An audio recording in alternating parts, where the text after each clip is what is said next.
Welcome back عزیزان گرامی. ہم سورہ لقمان شروع کریں گے. یہ سورت مکی ہے. بسم اللہ الرحمن الرحیم. الف لام میم تلک آیات الکتاب الحکیم.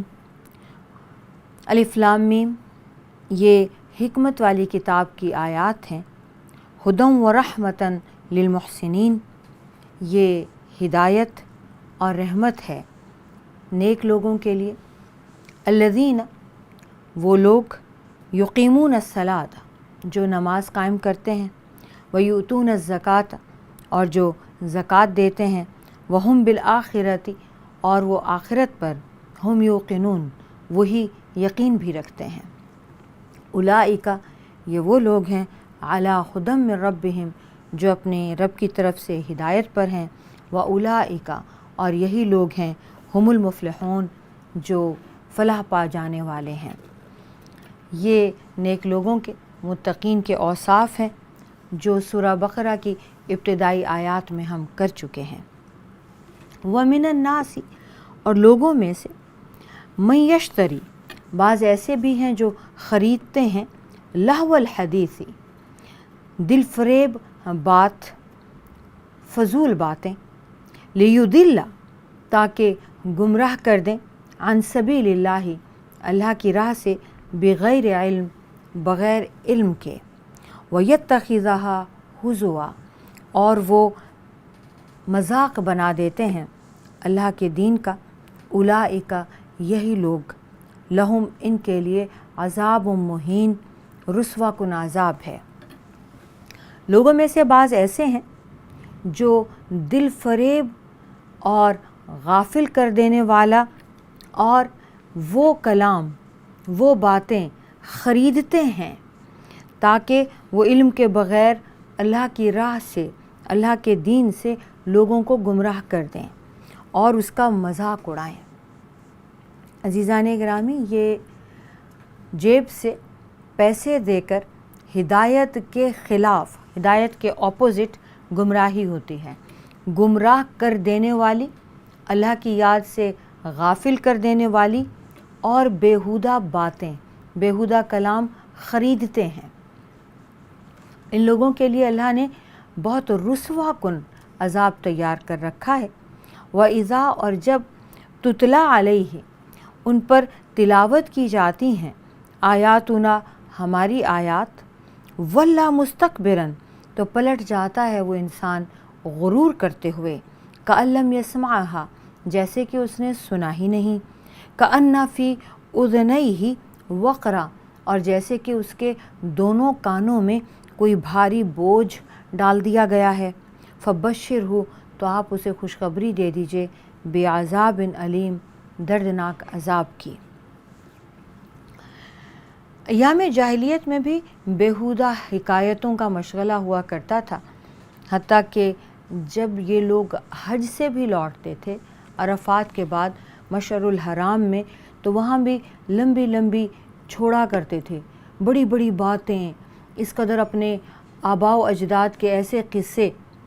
جو مافوق الفطرت بھی ہوتے تھے، کچھ سچ بھی ہوتا تھا، کچھ جھوٹ بھی ملا ہوتا تھا. حکایتیں ہوتی تھیں، شاعری ہوتی تھی،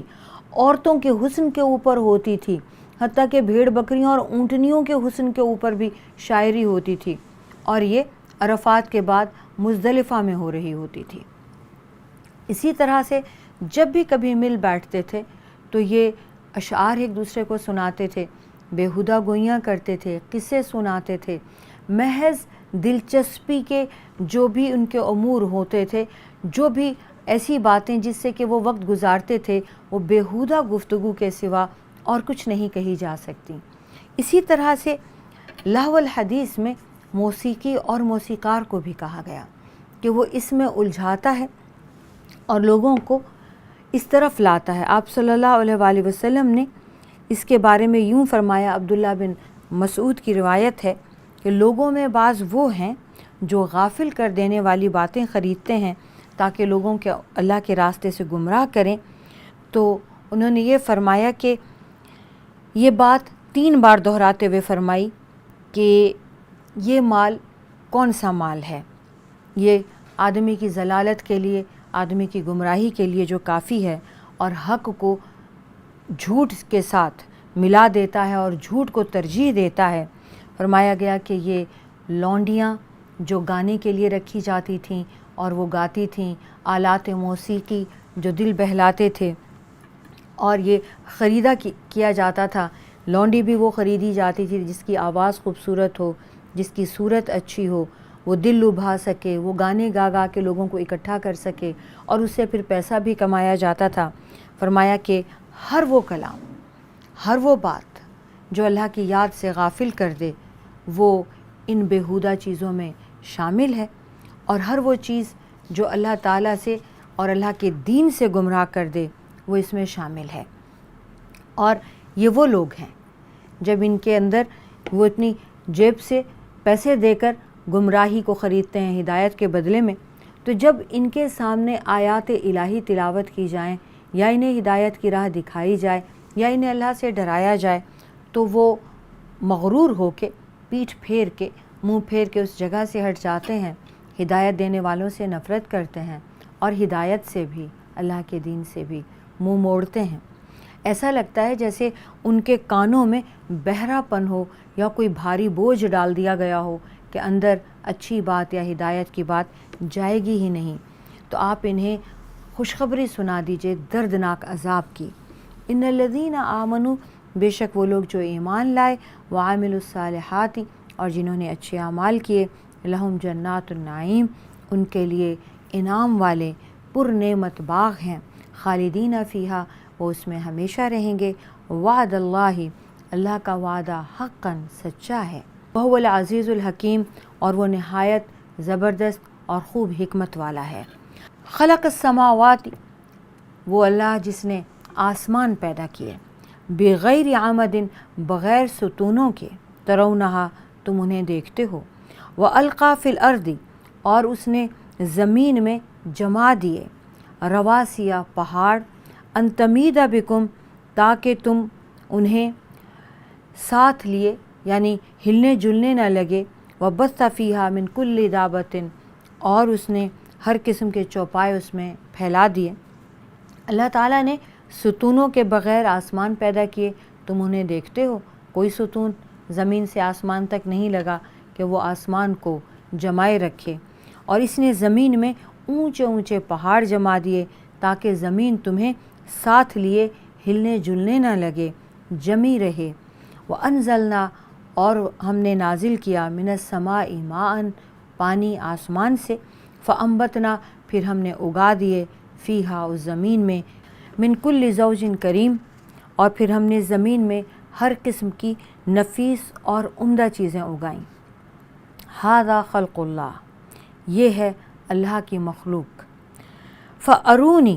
پھر مجھے دکھاؤ، ماذا خلق الذین، کیا پیدا کیا ہے انہوں نے، من دونہ، اللہ کو چھوڑ کر جو یہ معبود بناتے ہیں انہوں نے کیا کیا پیدا کیا ہے۔ بل الظالمون فی ضلال مبین، بلکہ کچھ بھی نہیں، بلکہ یہ ظالم تو کھلی گمراہی میں ہیں۔ وَلَقَدْ آتَيْنَا، اور یقیناً ہم نے دی، لقمان کو، الحکمت، دانائی، حکمت، انشکر للہ، کہ تو اللہ کا شکر ادا کر، وَمَن یشکر، اور جو انسان بھی شکر کرتا ہے، فَإِنَّمَا یشکر لنفسہ، تو وہ جو شکر کرتا ہے وہ اس کی اپنی ذات کو فائدہ دیتا ہے، وَمَن کفر، اور جو ناشکری کرتا ہے، فَإِنَّ اللَّهَ غَنِيٌّ حَمِيدٌ، تو بے شک اللہ تعالیٰ بے پرواہ ہے اور اللہ تعالیٰ ہی قابل تعریف ہے۔ حضرت لقمان ایک دانا انسان تھے، نہ نبی تھے نہ رسول تھے، لیکن اللہ تعالیٰ نے انہیں چن لیا تھا اور وافر مقدار میں حکمت عطا فرمائی تھی، اور ان کی نصیحتیں جو انہوں نے اپنے بیٹے کو کیں اور جو انہوں نے وہاں موجود لوگوں کو کیں، وہ قیامت تک کے لیے ہم سب کے لیے ہیں، اور وہ نصیحتیں عین وہی تھیں جو اللہ تعالیٰ نے اپنے رسولوں کے ذریعے، انبیاء کے ذریعے تمام لوگوں کو کیں۔ وَإِذْ قَالَ، اور جب کہا لقمان نے، لِابْنِهِ، اپنے بیٹے سے، وہو یعظہ، اور وہ اسے نصیحت کر رہا تھا، یا بنیا، اے میرے بیٹے، لا تشرک باللہ، اللہ کے ساتھ شریک نہ کرنا، ان الشرک لظلم عظیم، یقیناً یہ جو شرک ہے یہ بہت بڑا ظلم ہے۔ ووصینا الانسان بوالدیہ،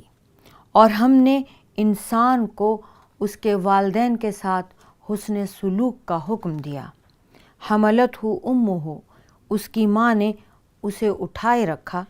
وہنن علی وہن، کمزوری کے اوپر ایک اور کمزوری کے ساتھ اس کے باوجود اٹھائے رکھا، وفصالہ فی عامین، اور اس کے دودھ چھڑانے کا وقت 2 سال ہوتا ہے۔ انشکر لی ولوالدیک، اور یہ حکم دیا کہ تو میرا اور اپنے ماں باپ دونوں کا شکر ادا کر۔ الی المصیر، بالآخر میری ہی طرف تمہیں لوٹ کر آنا ہے۔ وَإِن جَاهَدَاكَ، اور اگر ماں باپ دونوں یہ کوشش کریں، عَلَىٰ أَن تُشْرِكَ، کہ تو شرک کیا کر بھی میرے ساتھ، مَا لَيْسَ لَكَ بِهِ علم، ان چیزوں کے ساتھ جن کا تجھے علم بھی نہیں ہے، فَلَا تُطِعْهُمَا، تو اس وقت ان کی اطاعت نہ کرنا، وَصَاحِبْهُمَا، لیکن ان کے ساتھ رہنا، فی الدنیا معروفا، دنیا میں بہت اچھا سلوک کرنا، وَاتَّبِعْ سَبِیلَ، اور اتباع کرو اس راستے کی، من اناب الیہ، جو میری طرف تمہیں لے کر آتا ہے، ثم الی مرجعکم، پھر تمہیں میری ہی طرف لوٹ کر آنا ہے، فانبئکم، تو میں بتلا دوں گا تمہیں، بما کنتم تعملون، ہر وہ تمہارا عمل جو تم کرتے رہے تھے۔ حضرت لقمان نے اپنے بیٹے کو نصیحت کی کہ اے میرے بچے، کبھی بھی شرک نہ کرنا، یہ جو شرک ہے یہ بہت بڑا ظلم ہے، اور یہ اللہ تعالیٰ کا حکم ہے جو اللہ تعالیٰ نے ہر رسول، ہر نبی کے ذریعے ہر انسان تک، ہر قوم تک پہنچایا۔ تو حضرت لقمان بھی اپنے بیٹے کو یہی نصیحت کر رہے تھے، اور پھر اللہ تعالیٰ نے اس کے فوراً بعد ماں باپ کے حقوق کی بات کی کہ ہم نے انسان کو یہ حکم دیا ہے، یہ تاکید کی ہے کہ اپنے ماں باپ کے ساتھ بہت اچھا سلوک کرے۔ اس کی ماں نے بہت کمزوری، ایک کے بعد ایک کمزوری میں بڑھتی چلی گئی، کس زمانے میں جب وہ اسے پیٹ میں رکھے ہوئے تھی۔ وہ پورے کا پورا زمانہ اللہ تعالیٰ کی گواہی کے یہ ہے کہ وہ کمزوری کا زمانہ ہوتا ہے۔ ماں کے لیے وہ بہت پریشان کن زمانہ ہوتا ہے جب بچہ اس کے پیٹ میں ہو، اور پھر جب وہ پیدا ہو جائے، اور پھر جب اس کے دودھ پلانے کا زمانہ ہو، پھر وہ 2 سال تک اسے اپنی چھاتی سے لگا کے رکھتی ہے۔ یہ بہت کمزوری کا، یہ بہت مشکل کا وقت ہے۔ تم ماں باپ کا شکر ادا کرو، اللہ کا شکر ادا کرو اور ماں باپ کا شکر ادا کرو۔ عزیزان گرامی، آپ صلی اللہ علیہ وآلہ وسلم نے فرمایا کہ جو اس دنیا میں انسانوں کا شکر ادا نہیں کرتا، من لا یشکر الناس لا یشکر اللہ، جو انسان کا شکر ادا نہیں کرتا وہ اللہ کا بھی شکر ادا نہیں کرتا۔ اس کائنات میں کوئی انسان بھی ایسا نہیں ہے جو دوسرے انسان سے بے نیاز ہو، پیدائش سے لے کے وفات تک۔ اب یہاں ماں باپ کا چونکہ سب سے زیادہ حق بن جاتا ہے کہ ماں باپ سراسر تکلیف میں رہتے ہیں، ان کا مشکل کا زمانہ ہے، اس بچے کو پیدا کرنا بھی، اس کو پرورش کرنا بھی، اس کی تربیت کرنا بھی، اس کو پروان چڑھانا بھی، اس کی تعلیم بھی، یہ ساری ان کی اس وقت تک ذمہ داری رہتی ہے جب بچہ اس قابل نہیں ہو جاتا اور جب تک بچہ بالغ نہیں ہو جاتا۔ تو ماں باپ کا شکر ادا کرو۔ سیدنا عمر فاروق رضی اللہ تعالی عنہ کے زمانے میں ایک یمن سے ایک شخص آیا اور اس نے اپنی ماں کو کندھوں پہ اٹھایا ہوا تھا، اور وہ کہنے لگا کہ امیر المومنین، میری ماں بہت ضعیف ہے اور بیمار بھی، میں اسے یمن سے اپنے کندھوں پر پیدل لے کر چلا ہوں اور مکہ تک آیا ہوں، میں نے اس کو اپنے کندھوں پہ اٹھائے اٹھائے پورا حج کرایا ہے، اور اس کے بعد اب میں اس کو مدینہ تک لایا ہوں، اب تو میں نے اپنی ماں کا حق ادا کر دیا۔ تو سیدنا عمر فاروق نے فرمایا، دیکھو ماں کا حق ایک رات کا بھی تم ادا نہیں کر سکتے۔ اور یہ ساری کی ساری محنت جو تم نے کی ہے، اگر تم یہ سمجھتے ہو کہ ماں کا حق ادا ہو سکتا ہے، تو ماں کا تو اس ایک رات کا بھی حق ادا نہیں ہو سکتا جب وہ تم بچے تھے اور وہ تمہاری خاطر راتوں کو جاگتی تھی اور تمہیں دیکھتی تھی۔ اور یاد رکھو کہ میری طرف لوٹ کر آنا ہے، میرا شکر ادا کرو۔ اللہ تعالیٰ کی کس کس نعمت کا شکر بندہ ادا کرے؟ وَإِن تُعُدُّوا نِعْمَتَ اللَّهِ لَا تُحْصُوهَا، جو گننے لگو اللہ کی نعمتیں تو شمار میں نہیں آئیں گی۔ اور یہ ماں باپ اللہ کے بعد سب سے بلند مرتبہ رشتہ ہے اور اس کا حساب ہوگا۔ میری طرف لوٹ کر آؤ گے تو یہ دونوں چیزیں میں دیکھ لوں گا۔ اور اگر ماں باپ، یعنی ایک طرف ان کا احسان اور شکر جو ہے اپنی جگہ مسلم ہے، اگر ماں باپ تمہیں مجبور کریں، وہ اس کوشش میں لگ جائیں اور پوری محنت سر توڑ یہ کریں کہ تم اللہ کے ساتھ شرک کرو، تو پھر صرف یہ ایک بات ان کی نہ ماننا، لیکن نیک سلوک، ان کی خدمت، ان سے محبت، یہ تم پھر بھی نہیں چھوڑ سکتے۔ اور اس شخص کے طریقے کی اتباع کرو جو میری طرف جھکا ہوا ہے، جو میری طرف رجوع کرتا ہے، اور جو تمہیں میری طرف رجوع کرنے کے لیے کہتا ہے، یعنی رسول اکرم صلی اللہ علیہ وآلہ وسلم۔ ایک صحابی تھے، آپ صلی اللہ علیہ وآلہ وسلم کے زمانے میں مکہ مکرمہ میں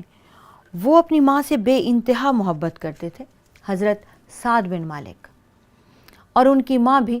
ان سے بے انتہا پیار کرتی تھی۔ جب انہوں نے اسلام قبول کر لیا تو ان کی ماں نے کہا کہ اگر تم واپس کافر نہیں ہوتے تو خدا کی قسم میں کھانا نہیں کھاؤں گی، میں پانی نہیں پیوں گی، اور میں دھوپ میں بیٹھی رہوں گی، میں گھر نہیں جاؤں گی۔ تو یہ بہت فرما بردار بھی تھے اور ماں کے بہت زیادہ چاہنے والے بھی تھے۔ تو انہوں نے یہ کہا کہ اگر مجھے موت آ گئی اسی طرح سے کہ میں نے کھانا پینا چھوڑ دیا اور میں باہر دھوپ میں بیٹھی رہی، تو لوگ تمہیں تانا دیں گے کہ تم نے اپنی ماں کو مار ڈالا، تمہاری بدسلوکی سے، تمہارے کہا نہ ماننے سے تمہاری ماں مر گئی، تم اپنی ماں کے قاتل ہو۔ تو حضرت سعد بن مالک نے کہا کہ اماں جان آپ ایسا نہ کرنا، کیونکہ میں کسی بھی وجہ سے اپنا دین نہیں چھوڑوں گا۔ ایک رات گزر گئی، ایک دن گزر گیا، انہوں نے کچھ نہیں کھایا، سعد بن مالک کی والدہ نے۔ پھر ان کی طبیعت بہت خراب ہو گئی۔ صورتحال یہ ہوئی کہ لوگوں نے جا کے انہیں بتایا، تو یہ پھر اپنی والدہ کے پاس گئے اور کہنے لگے کہ اماں جان اچھی طرح جان لیں، اگر آپ میں 100 جانیں ہوں اور ہر دن یا کچھ عرصے کے بعد ایک ایک جان اللہ کی راہ میں اور اس ضد میں کہ میں واپس کافر ہو جاؤں گا جاتی رہے، تو میں پھر بھی دین نہیں چھوڑوں گا۔ مجھے میرے رب نے یہ کہہ دیا ہے کہ میں اس معاملے میں آپ کی اطاعت نہ کروں، اب آپ کی مرضی ہے، آپ کچھ کھائیں یا نہ کھائیں، میں نہ محمد رسول اللہ صلی اللہ علیہ وآلہ وسلم کی اتباع چھوڑوں گا، نہ میں اسلام چھوڑوں گا، نہ میں اب ایک بار ایمان لانے کے بعد دوبارہ کافر بنوں گا۔ میرے رب کا یہ حکم آ گیا ہے۔ ہاں میں آپ سے محبت بھی کروں گا، میں آپ کی خدمت بھی کروں گا، اور ہر معاملے میں میں آپ کی اطاعت اور فرما برداری کرتا رہوں گا۔ اس کے بعد ان کی ماں نے کھانا شروع کر دیا۔ یہ بہت بڑی مثال ہے مکہ کے زمانے ہی میں آپ صلی اللہ علیہ وآلہ وسلم کے لیے اتباع کا بھی ایک بہت بڑا، یہ اس وقت کے زمانے کی ایک بہت بڑی مثال تھی،